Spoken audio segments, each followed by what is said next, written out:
आइए सीधे 20 फरवरी 1954 की उस रहस्यमयी रात में चलते हैं। जगह है एडवर्ड्स एयरफोर्स बेस।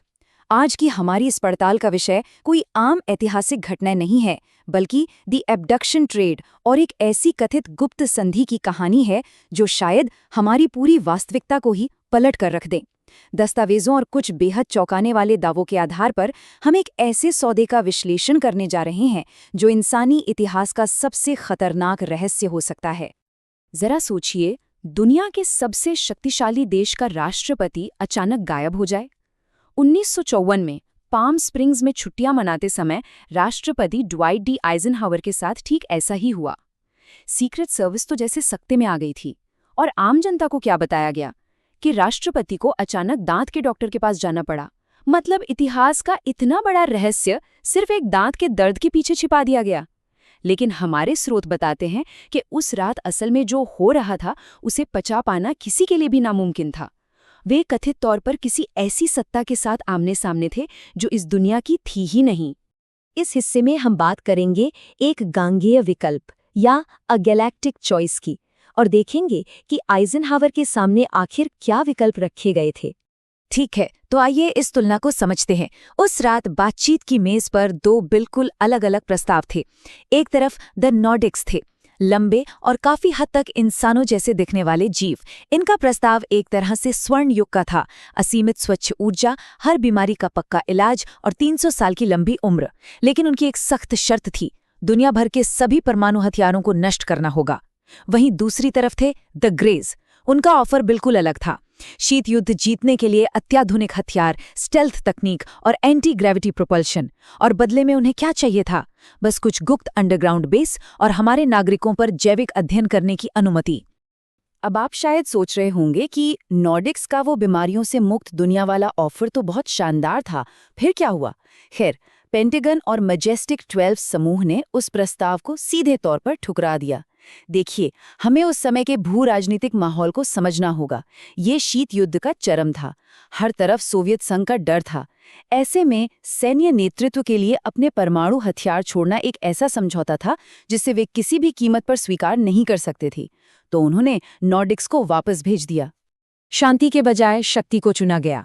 प्रशासन ने द ग्रेस के तकनीकी वर्चस्व वाले प्रस्ताव पर मोहर लगा दी, जिसे दावों में ग्रियाटा ट्रीटी कहा गया है। यह तय हुआ कि नई तकनीक के बदले में ग्रेस को नागरिकों पर हानिरहित अध्ययन करने की छूट मिलेगी। शर्त बस इतनी थी कि वे लोगों को सुरक्षित वापस लौटाएंगे, उनकी यादें मिटा देंगे और सरकार को उन सभी लोगों की एक पूरी सूची भी सौंपेंगे। सुनने में शायद एक साधारण समझौता लगे, लेकिन आगे जो हुआ वो डरावना है। आगे बढ़ते हैं द अंडरग्राउंड कास्ट की ओर। आइए देखते हैं कि इस ग्रियाटा ट्रीटी पर हस्ताक्षर होने के तुरंत बाद जमीन के नीचे क्या कुछ बदलना शुरू हुआ।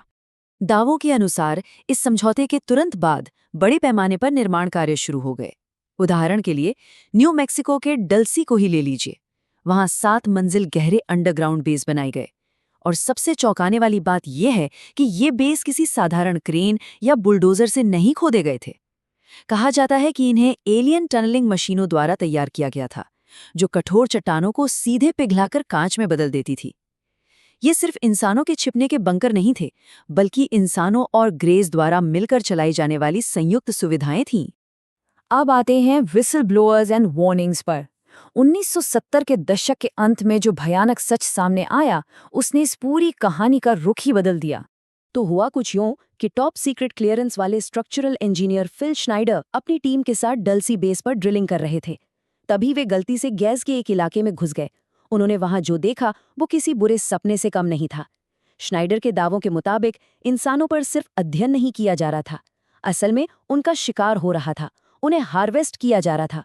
वो हानिरहित अध्ययन वाला वादा पूरी तरह से एक खौफनाक धोखा निकला। और जैसे ही ये खौफनाक सच्चाई सामने आई, जमीन के नीचे एक भीषण गोलीबारी शुरू हो गई। लेकिन ये कोई बराबरी की लड़ाई नहीं थी। एक तरफ हमारे सैनिकों की साधारण मिलिट्री पिस्तौलें थी और दूसरी तरफ ग्रेस के पास बेहद उन्नत एनर्जी हथियार। स्रोतों के अनुसार इस भयानक खूनी संघर्ष में 66 इंसानों को अपनी जान गंवानी पड़ी। ये इस बात का एक बहुत ही स्पष्ट और दर्दनाक प्रमाण था कि हमने जिस तकनीकी श्रेष्ठता की मांग की थी, उसकी कीमत कितनी भारी पड़ सकती है। फिल श्नाइडर किसी तरह उस हमले में बच तो गए, लेकिन उन्होंने अपनी बाकी की पूरी जिंदगी जनता को इसी खतरे के प्रति आगाह करने में लगा दी। उन्होंने साफ कहा कि ये संधि असल में एक जाल थी और इसका सच इतना भयानक है कि इसे पचा पाना हमारे लिए मुश्किल है। वैसे यहाँ एक और बात ध्यान देने वाली है। इन चौंकाने वाले दावों को सार्वजनिक करने के कुछ ही समय बाद श्नाइडर की बेहद संदिग्ध परिस्थितियों में मौत हो गई, और यही बात इस पूरे रहस्य को और भी ज्यादा गहरा बना देती है। चलिए अब बात करते हैं प्रगति की कीमत या द प्राइस ऑफ प्रोग्रेस की। ऐतिहासिक दावों से निकलकर देखते हैं कि आधुनिक युग में तकनीक ने कैसी अस्वाभाविक छलांग लगाई है। जरा इस तकनीकी विकास की गति पर गौर कीजिए। 1950 के दशक में हमारे पास कमरे जितने बड़े वैक्यूम ट्यूब कंप्यूटर्स होते थे, और फिर अचानक मानो रातों रात हम ट्रांजिस्टर्स, माइक्रोचिप्स, फाइबर ऑप्टिक्स और केवलर तक पहुंच गए। ये छलांग वाकई हैरान करने वाली है। कर्नल फिलिप कोर्सो जैसे कई अंदरूनी सूत्रों का तो सीधा दावा है कि ये सारी उन्नत तकनीक हमने खुद नहीं बनाई, बल्कि इसे सरकार के हाथ लगे उन गैर मानवीय यानों से रिवर्स इंजीनियर किया गया था। लेकिन जैसा कि हम सब जानते हैं, दुनिया में कुछ भी मुफ्त नहीं मिलता। तराजू के एक पल्ले पर तो हमारे हाथों में मौजूद ये शानदार तकनीक और हमारा सैन्य वर्चस्व है, लेकिन स्रोतों का दावा है कि दूसरे पल्ले पर एक अदृश्य भुगतान है जो हम आज भी कर रहे हैं। हर साल हजारों नागरिक रहस्यमयी तरीके से गायब हो जाते हैं और उनके बारे में कोई डेटा पॉइंट या सुराग नहीं मिलता। क्या ये वाकई उसी पुरानी संधि की छिपी हुई लागत है? अगर हम इस पूरी टाइमलाइन को देखें, 1954 की उस कथित ग्रियाटा ट्रीटी से लेकर 70 के दशक में डल्सी के उस खूनी संघर्ष तक, तो लगता है जैसे ये इतिहास आज भी हमारा पीछा कर रहा है। अब हम वर्तमान युग में आ गए हैं जहां लेगेसी प्रोग्राम्स को डीक्लासिफाई यानी सार्वजनिक करने की लगातार मांगें उठ रही हैं।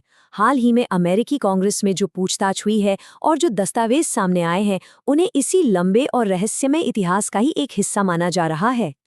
और ये कोई पुरानी बातें नहीं हैं, आज भी प्रासंगिक हैं।